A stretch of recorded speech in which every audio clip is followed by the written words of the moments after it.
Hello all welcome to Chayalokam. Kantha movie చూశాను భయ్యా. Cinema చూశాక నాకేమనిపించింది అనేది వీడియో ఎండ్లో చెప్తా. డైరెక్ట్గా రివ్యూలోకి అయితే వెళ్ళిపోదాం.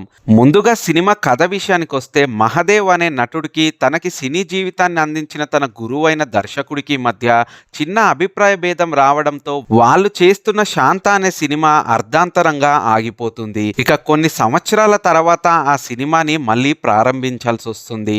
ఇక ఆ టైంలో కొత్త నటిగా కుమారి అనే అమ్మాయి ఈ సినిమాలో హీరోయిన్ గా అడుగు పెడుతుంది. ఇక దర్శకుడికి హీరోకి మధ్య ఉన్న ఈగో క్లాష్లతో ఈ శాంత అనే మూవీ షూటింగ్ జరుగుతుండగా మధ్యలో ఒక క్రైమ్ జరుగుతుంది. ఇక ఆ క్రైమ్ ని ఇన్వెస్టిగేషన్ చేయడానికి ఒక పోలీస్ ఆఫీసర్ వీళ్ళ సెట్ లోకి అడుగు పెడతాడు. అసలు జరిగిన క్రైమ్ ఏంటి, చివరికి ఏం జరిగిందన్న విషయం మనం సినిమా చూసే తెలుసుకోవాలి. ఇక నటీనటుల విషయానికి వస్తే, దుల్కర్ సల్మాన్ ఈ సినిమాలో మహానటిలో పోషించిన జెమినీ గణేశన్ పాత్రకి దగ్గరలోనే ఉంటుంది ఈ క్యారెక్టరేషన్ కూడా. ఇంచుమించుగా చాలా వరకు అవే షేడ్స్ కనబడుతూ ఉంటాయి. But end of the day character arc వేరే కాబట్టి ఓకే పర్వాలేదు, బెస్ట్ పర్ఫార్మెన్స్ నే కనబరిచాడు అని చెప్పాలి. ఇక హీరోయిన్ గా చేసిన భాగ్యశ్రీ బోసు ఈ సినిమాలో ఎక్సలెంట్ పర్ఫార్మెన్స్ అయితే ఇచ్చింది భయ్య. అమ్మాయి చాలా ఇన్నోసెంట్ గా కనిపిస్తూనే మధ్య మధ్యలో కొన్ని సీరియస్ యాంగిల్లో లుక్స్ ఇస్తుంది. అవైతే ఎక్సలెంట్ గా అనిపించాయి. సినిమా సెకండ్ హాఫ్ లో ఈ క్యారెక్టర్ ఉండకపోయినా కూడా ఫస్ట్ హాఫ్ లో ఈమె ఇచ్చిన ఇంపాక్ట్ వల్ల ఈ క్యారెక్టర్ ఉన్నట్టే ఫీల్ అవుతుంటాం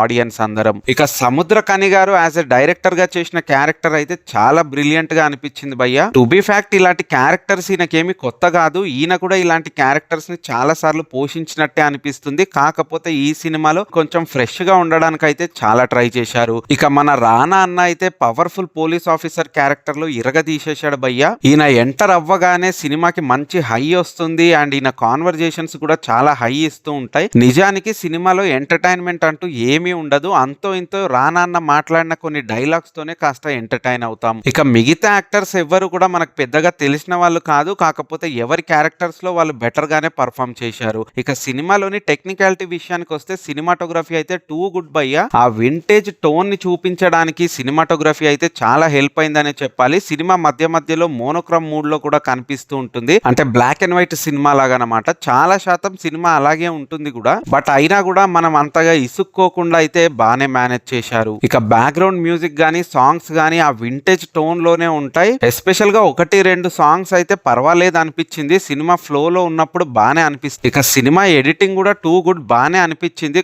కొన్ని కట్స్ అయితే బ్రిలియంట్ గా ఉన్నాయి. కాకపోతే సినిమా లెంత్ ఏమన్నా తగ్గించుంటే బెటర్ ఉండేది. ఇలాంటి సెటప్ ఉన్న సినిమాకి కావాల్సిన టెక్నికల్ సపోర్ట్ అయితే అన్ని క్రాఫ్ట్స్ నుంచి కూడా బాగానే లభించాయి. కాస్ట్యూమ్ కానీ, మేకప్ కానీ, సెట్స్ కానీ ఎవ్రీథింగ్ బాగానే అనిపించాయి. సినిమా ప్రొడక్షన్ వాల్యూస్ కి కూడా మనం ఎక్కడ పేరు పెట్టనవసరం లేదు, డీసెంట్ గానే ఉంది. ఇక సినిమా రైటింగ్ అండ్ డైరెక్షన్ విషయానికి వస్తే, డైరెక్షన్ అయితే టూ గుడ్ భయ్య, మంచి బ్రిలియంట్ గానే అనిపించింది.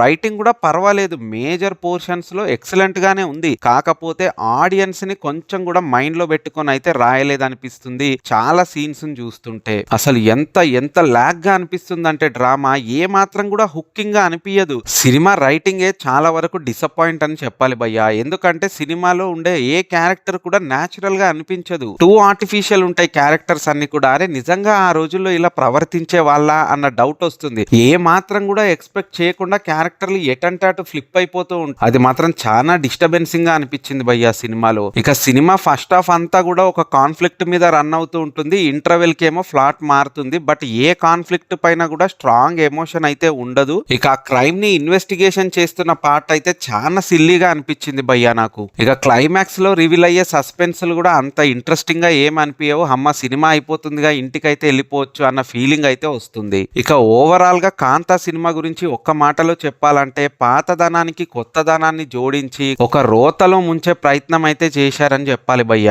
నాకు సినిమా స్టార్ట్ అయినప్పుడు అయితే ఒక హాఫ్ అన్ అవర్ ఎంగేజింగ్ గానే అనిపించింది. కానీ ఆ తర్వాత మాత్రం అక్కడక్కడే డ్రామా తిరుగుతూ ఉంటుంది.